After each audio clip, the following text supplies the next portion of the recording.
అందరికీ నమస్కారం. ఈరోజు మనము ఈ వీడియోలో వర్ణమాల గురించి తెలుసుకోబోతున్నాం. వీడియో ప్రారంభించే ముందు మన ఛానల్ని ఎవరైనా సబ్స్క్రైబ్ చేసుకోకుండా అంటే సబ్స్క్రైబ్ చేసుకోండి. అలాగే బెల్ ఐకాన్ని ఎనేబుల్ చేసి ఉంచండి. నేను ఫర్దర్గా వీడియోస్ పెట్టినప్పుడు మీకు నోటిఫికేషన్ వస్తుంది. ఇప్పుడు మనం వీడియోలోకి వెళ్దాం. వర్ణమాల అభ్యాసం గురించి తెలుసుకోబోతున్నాం ఈ వీడియోలో. వర్ణమాల, వర్ణాలు అంటే అచ్చులు, హల్లులు. మన తెలుగు భాషకి మూలాలు ఇవి. ఈ అచ్చులు, హల్లులు అనేది మనకు బాగా వచ్చిందంటే తెలుగుని అవలీలగా చదవచ్చు, రాయవచ్చు. ఇప్పుడు మొదటగా మనము ఇక్కడ వర్ణమాల అంటే తెలుసుకున్నాం. ఇప్పుడు ఇందులో కొన్ని ప్రశ్నలకు సమాధానం తెలుసుకుందాం. తెలుగు భాషకు ముఖ్యమైనటువంటిది ఈ వర్ణాలు అన్నమాట. తెలుగు భాషకు వర్ణాలు ఎన్నిరా అంటే 56 అని చెప్పచ్చు. తెలుగు భాషకు వర్ణాలు ఎన్ని? 56. ఆ నుంచి అహ వరకు గల అచ్చులు ఎన్ని? ఆ నుంచి అహ వరకు గల అచ్చులు 16 అచ్చులు వచ్చినాయి అన్నమాట. అదేవిధంగా మూడో ప్రశ్న, ఆ నుంచి అహ వరకు గల అచ్చులను ఏమంటాం అంటే స్వరాలు అంటాం. ఏమంటామంటే స్వరాలు. తర్వాత నాలుగో ప్రశ్న. ఇప్పుడు అచ్చుల గురించి తెలుసుకున్నాం. ఈ నాలుగో ప్రశ్న నుంచి హల్లుల గురించి తెలుసుకుందాం. కా నుంచి బండిరా వరకు గల హల్లులు ఎన్ని? కాటు బండిరా వరకు ఉన్నటువంటి హల్లులు ఎన్నంటే 37. కా నుంచి బండిరా వరకు గల హల్లుల్ని ఏమంటామంటే ప్రాణాలు అంటారు. ఏమంటామంటే ప్రాణాలు. కా నుంచి బండిరా వరకు ఉన్నటువంటి హల్లులను ఏమంటామంటే ప్రాణాలు అంటాం. అదేవిధంగా ఆ నుంచి అహ వరకు ఉండే అచ్చుల్ని స్వరాలు అంటాం. ఆరవ ప్రశ్న, తెలుగు వర్ణమాలలో ఉభయాక్షరాలు ఎన్ని? ఉభయాక్షరాలు ఎన్నిరా అంటే 3. ఉభయాక్షరాలు 3. అలాగే ఏడవ ప్రశ్న, వర్ణమాలలో ఉభయాక్షరాలు అంటే ఏమిటి? ఉభయాక్షరాలు 3 అని తెలుసుకున్నాం. ఉభయాక్షరాలు అంటే ఏమి? నెంబర్ 1 3 కదా ఉభయాక్షరాలు. ఒకటేమో అర్ధానుస్వార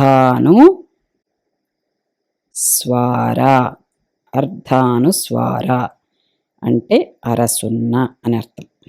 అర్ధానుస్వార అంటే అరసున్న. రెండవది వచ్చి పూర్ణానుస్వార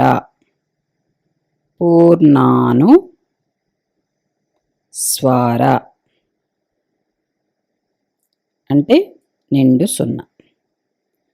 మూడవది వచ్చి విసర్గ అంటే ఇది విసర్గ. ఈ మూడింటిని కలిపి మనము వర్ణమాలలో ఉభయాక్షరాలు అంటారు. మన తెలుగులో ఉభయాక్షరాలు అంటే ఈ 3: అర్ధానుస్వార, పూర్ణానుస్వార, విసర్గ. అర్ధానుస్వారని ఎలా గుర్తిస్తామంటే అరసున్నలాగా, పూర్ణానుస్వారని సున్నలాగా గుర్తిస్తాం, విసర్గని ఈ విధంగా గుర్తిస్తాం. తర్వాత 8వ ప్రశ్న ఏమంటే పరుషాలు అంటే ఏవి? మీకు గ్రామర్లో మనకి ఎక్కువగా పరుషాలు, సరళాలు అనేటటువంటిది వస్తూ ఉంటుంది. ఇక్కడ పరుషాలు అంటే ఏమి అంటే ఇక్కడ వర్గంలోని మొదటి అక్షరాలని మనము పరుషాలు అంటాం. అంటే క, చ, ట, త, ప ఈ 5 అక్షరాలని మనము పరుషాలు అంటాం. వర్గంలోని అంటే కవర్గం, చవర్గం, టవర్గం, తవర్గం, పవర్గం అన్నమాట. కవర్గంలో ఎన్ని ఉంటాయి? కక్క, గగ్గ, ఞ. చవర్గంలో చచ్చా, జజ్జాయిని. టవర్గంలో టట్టా, డడ్డాన. తవర్గంలో తత్తా, దద్దాన. పవర్గంలో పప్పా, బబ్బామ. ఇది మొదటి అక్షరాలని మనం పరుషాలు అంటాం. 9వ ప్రశ్న, సరళాలు అంటే ఏవి? సరళాలంటే వర్గంలోని అక్షరంలోని 3వ అక్షరాల్లోని 3వ అక్షరాలు. కక్క, గ 3వ అక్షరం గా అన్నమాట. ఇక్కడ సరళాలు ఏమంటే గ జ డ ద బ. గజడ దబ అంటే 3వ అక్షరాలు. వీటిని సరళాలు అంటాం. 10వది అనునాసికాలు అంటే ఏవి? వర్గంలో ఉన్నటువంటి చివరి అక్షరాలు. చివరి అక్షరాలను మనము అనునాసికాలు అంటారు. ఇవేమిటంటే జ్ఞ, ఇని, అనా, నా, మ. వీటిని మనము అనునాసికాలు అంటాం. తర్వాత వక్రాలు అంటే ఏవి? వక్రం అంటే ఏమంటే వంకరగా ఉన్నటువంటి అక్షరాలని మనము వక్రాలు అంటాం. మనం పలికేటప్పుడే వంకర వంకరగా వస్తుందన్నమాట ఈ అక్షరాలు. చూడండి ఇవేమొస్తుందంటే ఏ, ఏ, ఓ. ఈ అక్షరాలని మనము వక్రాలు అని చెప్పచ్చు. తర్వాత 12వ ప్రశ్న ఏమంటే వక్రతమాలంటే మరింత వంకరగా ఉండేటటువంటి అక్షరాలు ఇవేమిరా అంటే ఓ, ఔ. ఈ 2 అక్షరాలని మనము వక్రతమాలు అనేసి అంటామన్నమాట. తర్వాత దిత్వాక్షరాలు అంటే ఏమంటే ఒక అక్షరానికి అదే ఒత్తు రావడమే దిత్వాక్షరం అంటాం. ఇక్కడ క అనేటటువంటి అక్షరానికి కా ఒత్తే వస్తుంది. గ అనే అక్షరానికి గా ఒత్తే వస్తుంది. చ అనే అక్షరానికి చ ఒత్తే వస్తుంది. ఇలా రావడమే దిత్వాక్షరాలు. సంయుక్తాక్షరాలు అంటే ఏమంటే ఒక అక్షరానికి వేరొక ఒత్తు రావడము సంయుక్తాక్షరం. ఇప్పుడు కా ఉంది, కాకి చ ఒత్తు రావడం.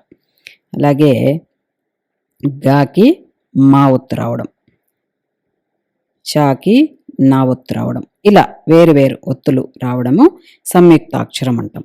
అదే ఒత్తు రావడం దిత్వాక్షరం అంటాం. 15వ ప్రశ్న ఓష్ట్యాలు అంటే ఏవి?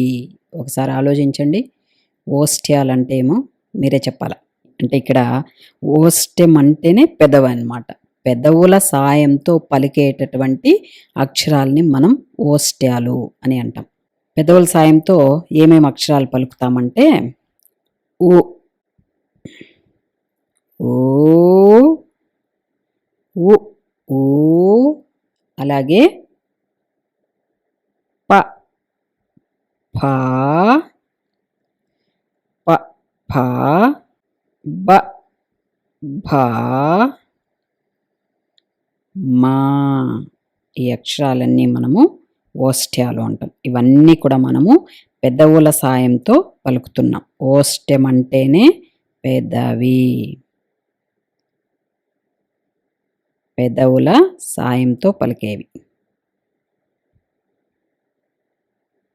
పెదవుల సాయంతో పలికే అక్షరాలు ఉ, ఊ, పప్ప, బబ్బ, మ. దీన్ని మనము ఓష్ట్యాలు అంటాం. తర్వాత 16వ ప్రశ్న నిరోష్ట్యాలు అంటే ఏవి?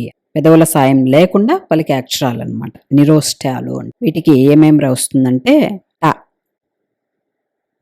ట అని పలికినామంటే పెదవులతో పనే లేదు. ట, మళ్ళీ క, కా రాయొచ్చు, తా రాయొచ్చు. ఈ 2 అక్షరాలు నిరోష్ట్యాలు అని అంటామన్నమాట. 17వ ప్రశ్న ఊష్మాలు అంటే ఏవి? ఊష్మం అంటే ఊది పలికేటటువంటివి, నొక్కి పలికేవి. ఊది పలికేటటువంటి వాటిని ఊష్మాలు అంటారు. ఏమేమి వస్తుంది అక్షరాలంటే స, ష, స, హ. ఇవన్నీ ఊది పలుకుతాం. వీటిని ఊష్మాలు అంటారు. తర్వాత కంట్యాలు అంటే ఏమంటే కంఠం సాయంతో పలికేటటువంటివి. అంటే గొంతులో నుంచి వచ్చేటటువంటి అక్షరాలు. ఇవి ఏమేమిరా అంటే అ, ఆ, క, ఖ, గ, ఘ. ఇవన్నీ కూడా గొంతు సాయంతో పలికేటటువంటివి, కంఠం సాయంతో పలికేది. కంఠం అంటే గొంతు అని అర్థం. వీటిని మనము కంట్యాలు అంటాం. 19వ ప్రశ్న శకటరేఫ అంటే ఏది? శకటరేఫ అంటే ఒకే అక్షరం వస్తుంది. శకటరేఫకి మనకి అది కూడా అచ్చుల్లో ఉన్నటువంటి అక్షరం వస్తుంది. ఏదిరా శకటరేఫ అంటే బండిరా. దీన్నే మనము శకటరేఫ అంటారు. శకటరేఫ అంటే బండిరా అని అర్థం. తర్వాత 20వ ప్రశ్న మహాప్రాణాక్షరాలు అంటే ఏవి?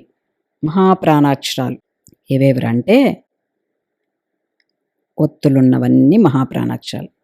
ఖ ఒత్తు క, ఒత్తు ఘ, ఒత్తు ఛ, ఒత్తు ఝ, థ,